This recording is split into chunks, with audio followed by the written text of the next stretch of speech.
వ్యవసాయమే అనిత్యమైనటువంటి పరిస్థితుల్లో గ్యారెంటీ లేనటువంటి ఒక సెక్యూరిటీ లేనటువంటి ఒక రంగంలో వర్షాలు ఎక్కువైతే కూలిపోవడం, వర్షాలు రాకపోతే ఎండిపోవడం, ఈ రెండు సమపాలలో వస్తే పురుగుల మందులకు బారిపడడం, ఎటు తిరిగినా ఆ చెంప కొట్టినా ఈ చెంప కొట్టినా వ్యవసాయం ఎందుకురా అని ఏడ్చేటటువంటి రైతాంగాన్ని ఆదుకోవడానికి మన అగ్రికల్చర్ యూనివర్సిటీ ఎన్నో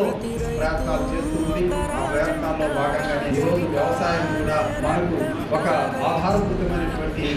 రంగంగా ఉన్నది అన్నది చెప్పుకోవడానికి